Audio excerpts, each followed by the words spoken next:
तो नमस्कार, बहुत स्वागत है आपका एक बार फिर से। और हमारे साथ में आज मौजूद हैं भाजपा के जिला अध्यक्ष ज्ञान सिंह जी गुज्जर साहब। ये विधानसभा स्तरीय तिरंगा यात्रा निकाली गई थी, इसमें पधारे हैं, मौजूद हैं, तो क्या कहेंगे सर इस पर? देखिए, राजगढ़ जिले में आज पांचों विधानसभा की यात्राएं संपन्न हो चुकी हैं। नरसिंहगढ़ विधानसभा, राजगढ़, खिलचीपुर, ब्यावरा, सारंगपुर, पांचों विधानसभाओं में प्रचंड रूप से, दिव्य और भव्य रूप से सब लोगों ने मिलकर के तिरंगा यात्रा निकाली है। घर घर तिरंगा लगा रहे हैं। आज़ादी के इस पर्व को हम बड़े ही उल्लास और हर्ष के साथ मना रहे हैं। उमंग का त्यौहार है ये। हमारे जैसे तीज त्यौहार, हमारे जो परंपराएं, हमारे जो रीति रिवाज है, हमारी जो दीपावली है, दशहरा है, होली है, राखी है, जिस प्रकार से हम हमारे सारे त्योहारों को मनाते हैं, उसी तरह से हमारे देश के यशस्वी प्रधानमंत्री माननीय नरेंद्र मोदी जी के आह्वान पर आज पूरा देश एक पेड़ माँ के नाम के संकल्प के साथ हर व्यक्ति पेड़ लगाने का प्रयास कर रहा है। ऐसे ही हर घर तिरंगा का संकल्प लेकर के आज प्रत्येक व्यक्ति अपने घर पर तिरंगा फहरा रहा है। आज तिरंगा यात्रा के साथ झूमता, नाचता, गाता हुआ, भारत माता के जयकारे के साथ, वंदे मातरम के साथ जन जन के मन में जो उल्लास है, जो खुशी है, वो देखते बनती है। हमारे देश की आज़ादी की लड़ाई, हमने सबकी एकजुटता से हम आज़ादी मिली है। और इसी प्रकार से माननीय नरेंद्र मोदी जी का संकल्प है, उनका सपना है कि आने वाले 2047 में जब जब भारतवासी शताब्दी वर्ष मनाएंगे, तब भारत विश्व गुरु के सिंहासन पर आरूढ़ हो, हमारा ये भारत विकसित राष्ट्र के रूप में खड़ा हो, एक आत्मनिर्भर स्वावलंबी भारत का निर्माण करने का संकल्प हमारे यशस्वी प्रधानमंत्री जी ने लिया है। और ये तब भी संभव हो सकता है जब भारत का जन जन राष्ट्रवाद को लेकर के, प्रबल राष्ट्रवाद के साथ जुड़ करके जब काम करेगा, तो निश्चित ही हमारी ये भारत माता नई ऊंचाइयों को छुएगी। हमारी ये भारत माता विश्व का नेतृत्व करेगी। और इसी संकल्प को लेकर के आज भारतीय जनता पार्टी का प्रत्येक कार्यकर्ता आज तिरंगा यात्रा के साथ जुड़ करके और आज़ादी के इस पर्व को मना रहा है।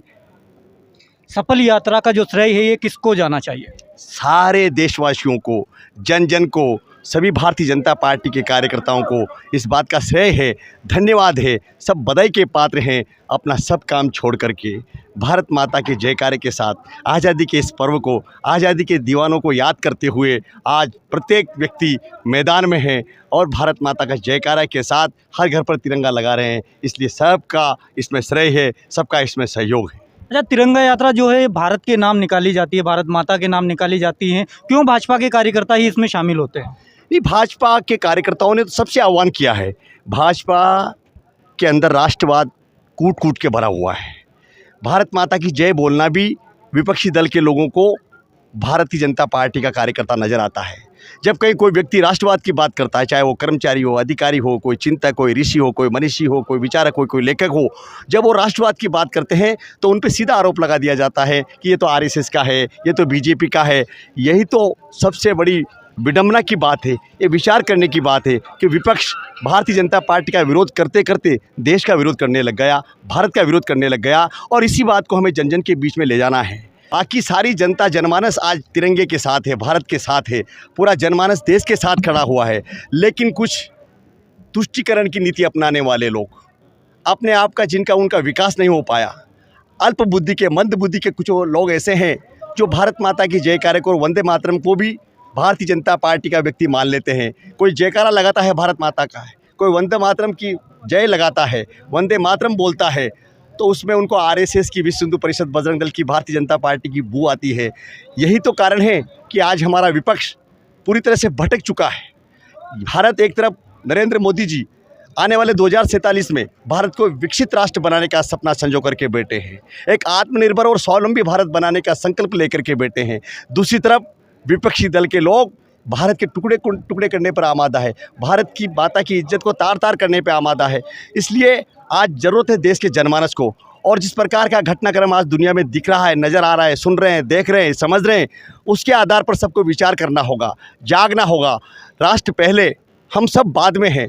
इस लक्ष्य को, इस संकल्प को लेकर के हमें काम करना होगा, जब हमारा भारत विकसित राष्ट्र बन पाएगा। भारत माता की जय। बांग्लादेश में जिस प्रकार का घटनाक्रम घटा है, वो वास्तव में हम सबके लिए बड़ा चिंतन और मनन का विषय है। एक ऐसा विषय है कि उस देश में आरक्षण को लेकर के वहाँ पर आंदोलन खड़ा हुआ था, और वहाँ के जो अल्पसंख्यक हिंदू हैं उनके ऊपर जिस प्रकार का कुटाराघात, वज्रपात हो रहा है, जिस प्रकार से हिंदू माँ बहन बेटियों को इज्जत लूटा जा रहा है, जिस प्रकार से हमारे भाइयों को मारा जा रहा है, धर्मांतरण किया जा रहा है, ये सब बड़ा एक बहुत ही महत्वपूर्ण विषय है। इस पर हम सबको चिंतन और विचार करना होगा और उसके लिए हमें पूरी प्रबलता के साथ आवाज़ उठानी होगी। और हमारे देश के यशस्वी प्रधानमंत्री, हमारे देश के संतों ने, ऋषियों ने, सबने इस बात की आवाज़ उठाई है कि वहाँ के हिंदुओं की सुरक्षा की जाए।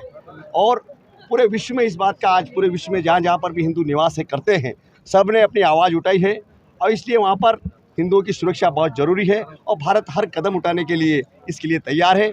इसकी सुरक्षा के लिए भारत खड़ा है। देश विरोधी शक्तियाँ सबको देख रही है जनता। आज लोकसभा में जिस प्रकार का बवंडर मचा हुआ है, हिंदू को जिस प्रकार से हिंसक कहकर के हिंदुत्व के ऊपर जो उंगली उठाई जा रही है, देश मौन है लेकिन सब देख रहा है। आने वाले समय में सबको औकात इस देश की जनता बता देगी।